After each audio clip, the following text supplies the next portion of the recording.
Mei 1953, Filipina digemparkan oleh kasus seorang gadis yang tewas karena diserang dan digigit oleh makhluk gaib.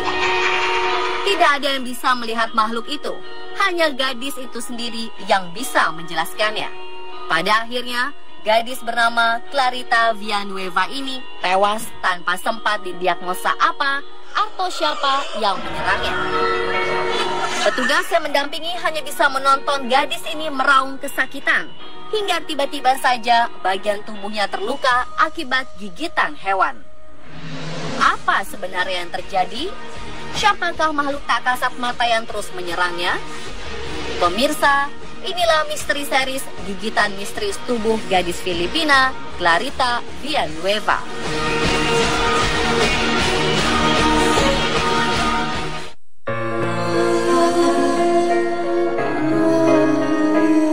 Mei 1953, kepolisian Manila menangkap seorang gadis gelandangan bernama Clarita Villanueva. Ia ditahan karena diduga berhalusinasi di jalanan.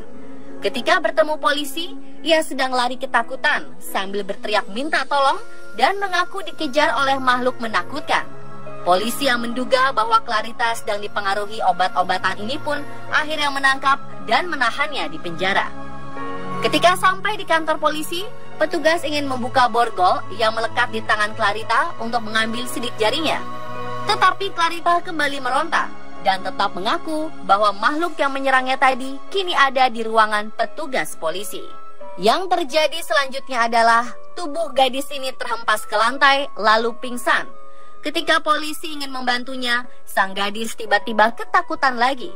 Dan polisi melihat ada bekas gigitan di bahu gadis itu.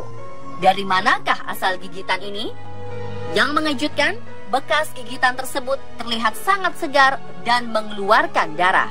Polisi yang tadinya menduga Clarita berhalusinasi ini pun terheran-heran melihat fenomena ini. Seseorang yang dipengaruhi oleh obat-obatan terlarang memang wajar ingin menyakiti dirinya sendiri. Namun menggigit bahunya sendiri adalah hal yang mustahil dilakukan.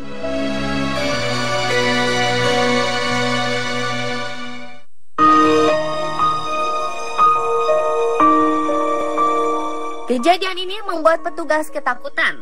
Mayor Arsenio Lacson yang menangani kasus ini pun memanggil seorang petugas kesehatan untuk memeriksa Clarita. Mariano Lara yang ditugaskan untuk mengobservasi Clarita datang dan berusaha mendekati Clarita untuk mengetahui penyebab kejadian yang menimpa gadis malang itu. Ketika Lacson dan Lara berada di ruangan tempat Clarita ditahan, Clarita tiba-tiba menggeliat dan tertawa. Ia bercerita bahwa makhluk yang menghantuinya itu sedang menggelitiki tubuhnya. Menurut laporan Mayor Arsenio Lacson, dia sedang memegangi telapak tangan Clarita ketika makhluk gaib yang diceritakan gadis ini menggigitnya. Kemudian muncullah bekas gigitan di jari telunjuk Clarita. Dari penglihatannya sendiri, ia menilai bekas gigitan tersebut muncul secara gaib, bukan hasil penyiksaan diri sendiri. Lara yang tidak percaya dengan tahayul pun akhirnya merasa ketakutan dan pucat menyaksikan kejadian itu secara langsung di depan matanya. Foto Clarita yang sedang merintih dan dipegangi oleh petugas kepolisian dan ahli medis pun menyebar di surat kabar. Pasca penyerangan tak kasat mata ini, Clarita disuruh menggambarkan wujud makhluk gaib yang menyerangnya. Namun ketika Clarita mulai memegang pensil untuk menggambar, pensil tersebut mendadak terbang. Lacson yang berada di lokasi kejadian menyaksikan langsung sebuah bayangan datang menyambar pensil dan menghilang dengan cepat. Lacson menyadari hal itu. Sang mayor berencana meminta uskup agung untuk melakukan pengusiran makhluk halus yang menghantui Clarita.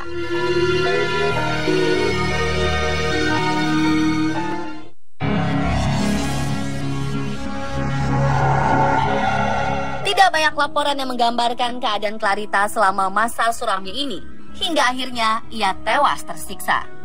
Salah satu yang berhasil tercium media adalah pemeriksaan pada 19 Mei 1953. Hari itu ada 100 orang termasuk dokter spesialis, perawat, psikolog, dan wartawan yang mendatangi Clarita. Peristiwa ini dilaporkan oleh Rodolfo Nazareno, seorang wartawan dari United Press. Dia melaporkan bahwa Clarita sedang mengalami kerasukan. Saat itu hadir juga Dr. Zakire dan Dr. Goduko dari Pusat Kesehatan Mental di Filipina. Ketika Clarita mengalami trans, Dr. Zakire menusukkan jarum ke tubuh Clarita, namun ia tidak merespon. Setelah itu, Clarita bercerita kepada Dr. Goduko bahwa ia sedang dihukum oleh sesosok makhluk bertubuh gelap dan sangat besar. Clarita mengetahui hal ini dari seorang pria yang rupanya tampan, sekaligus sebagai sosok makhluk khayalan gadis malang ini. Dari pertemuan ini, kedua dokter tersebut menganalisa bahwa Clarita mengalami gangguan saraf yang disebut histeria psikoneurosis. Gangguan ini menyebabkan hilangnya kontrol tubuh. Hal inilah yang menyebabkan Clarita menderita gelisah dan ketakutan yang berlebihan. Juga bekas gigitan yang ada di leher dan di telunjuknya juga merupakan akibat hilangnya kontrol tersebut. Kemungkinan ada pembekuan darah yang menyebabkan warna kulit pada bagian itu berubah. Dari analisis ini, kedua dokter mengaku bisa menyembuhkan Clarita jika diberi kesempatan lebih lama lagi mengobservasi gadis malang ini. Mereka beranggapan kehidupan Clarita sangat menyedihkan dan ia berusaha lari dari masalahnya. Ketika Clarita diberi pensil dan kertas saat pemeriksaan itu, Clarita malah mengunyah kertas dan berusaha mematahkan pensilnya. Pernyataan kedua dokter tidak digubris oleh Mayor Lacson. Ia lebih percaya bahwa Clarita sedang mengalami sesuatu yang gaib. Kesimpulan yang ilmiah dari Dr. Zakire dan Dr. Goduko ini memang terdengar baik dan bisa diterima akal pikiran kita. Namun pernyataan ilmiah ini belum bisa dibuktikan karena tidak ada waktu yang cukup bagi kedua dokter ini. Pihak kepolisian tidak mengizinkan pemeriksaan lebih lanjut dan Clarita pun akhirnya tewas beberapa hari kemudian. Tewasnya Clarita membuat rumor penyebab kematiannya semakin melebar.